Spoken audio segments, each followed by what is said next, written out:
Hoàn kính mê trụ mê kinh khem nhập lý ngang nói cảnh tra vipassana nói là nó bị lợi dụng chân nằm cùng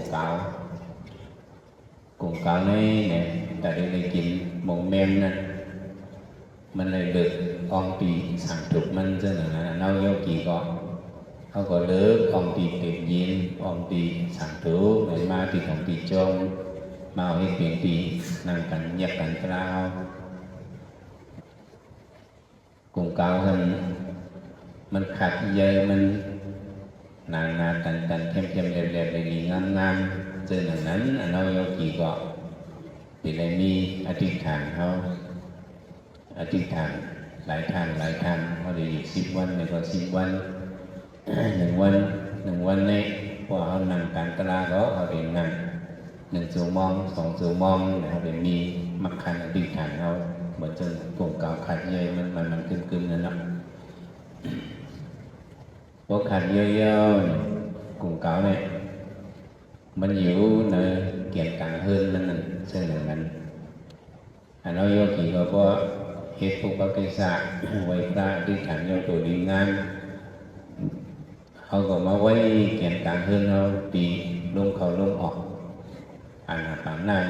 họ sẽ chuyển mà hư về dữ về thật thiên thật sợ không nè cùng cáo nên nó bơ nhiều nó càng hơn mình trùng nữa thường đi qua men ngọn mình ma chấp sợi thì chơi cùng cào này có mình phạt hơn mình này phạt thì kiện càng hơn mình này cả chú thì men nhiều có cả khốp chín men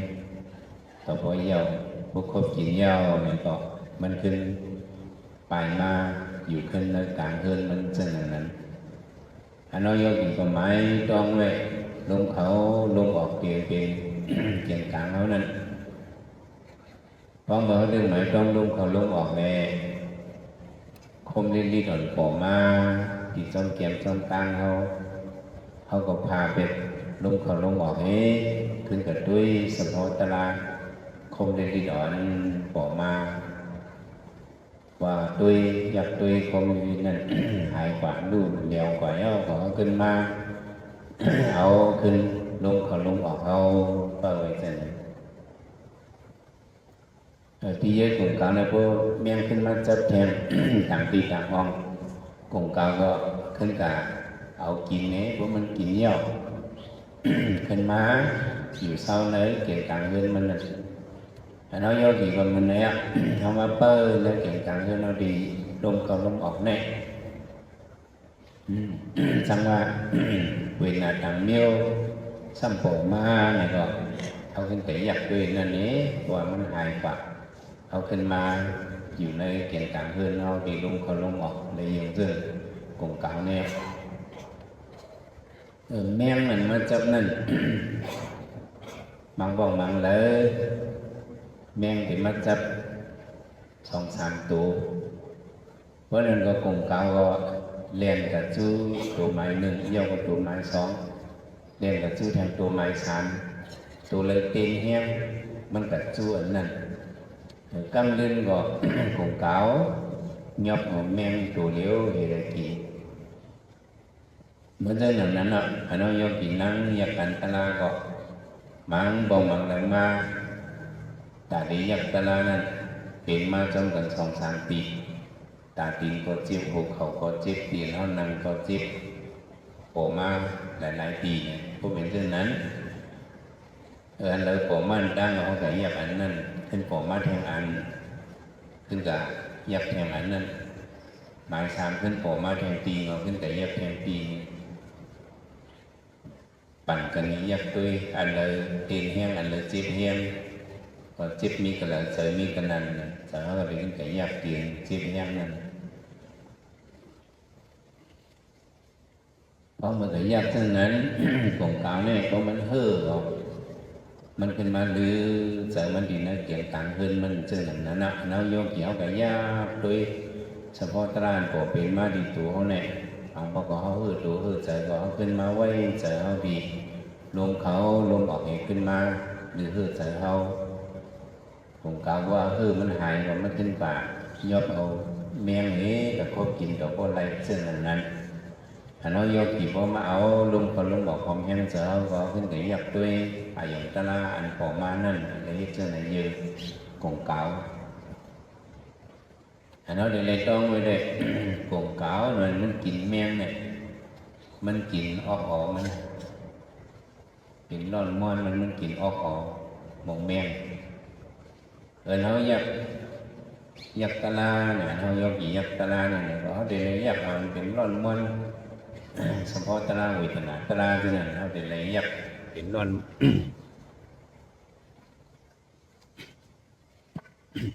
เขาเดี๋ยวยักเอาให้บ้านหันเฉพาะตลาเป็นลู่ๆเนี่ยในเป็นร้อนม้วนมันมงแมงอันมักจับนั่นเนี่ยมันจะมี3 เส้นเล็กเส้นกลางเส้นใหญ่จะมี3 เส้นอันนั้นเราโยกีเหตุการณ์ตลาดนี่ก็เฉพาะตลาดเวทีงานพอมากที่ตัวที่คิงเขานั่นก็จะมี3 เส้นเวทนาอันเล็กๆเวทนาปานกลางเวทนาอันใหญ่จะมีเส้นไหนที่มงแมงเล็กๆนั่นก็กงเก่าก็กินเก็บกำก็เยี่ยวก็ขึ้นมาอยู่ในกลางเรื่องมันอันที่ตัวก็เหมือนอันคมนิดเกี่ยงจิตผมมาเก็บกำว่าก็ยักด้วยก็มันหายในเหมือนมงแมงเล็กนั่นแหละมงแมงกลางนั่นจะกงเก่าเลยก็ใส่แห้งเลยที่ว่าเอาเยี่ยมันเป็น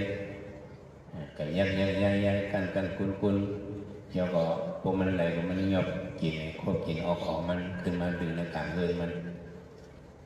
วีนาพวกมาที่ตัวเขาบางบอกเขากระตุ้ยกันเดียวมันหายเขาก็ได้ปั่นข้าวยาเมย์อยากตุ้ยหึงต่อถึงมันโบปุดขาดหายกว่ามันที่เยอะกลุ่มเก่านั่นมันก็เมียงตัวใหญ่มาจับก็มีพวกเมียงตัวใหญ่มาจับใส่แล้วก็กลุ่มเก่าอันก็เอาอยู่กุ้ยกะ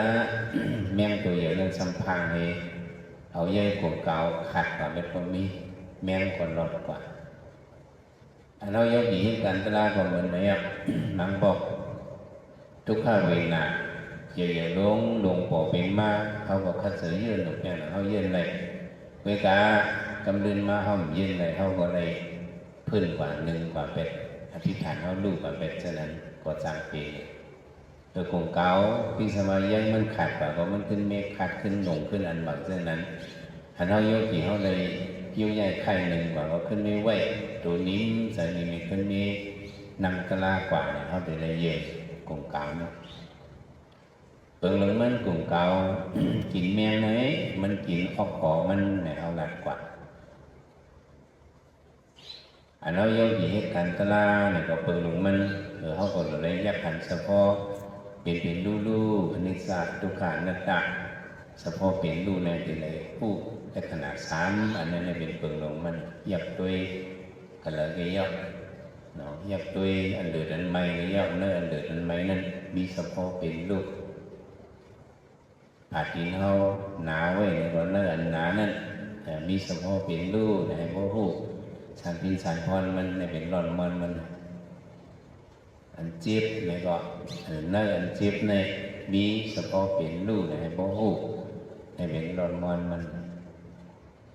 เปิดลงมันเด้หาตลาดญาณในตัวเนี่ยอยู่ในหันเฉพาะตลาดเป็นลู่เป็นลวดเป็นลู่อิฐหันห้องวัดคณิกานิสะคณิกามาดหน้าจะได้ป่องแสนในแต่ว่าโยเกี่ยวเขาเอาไว้ตัวนี้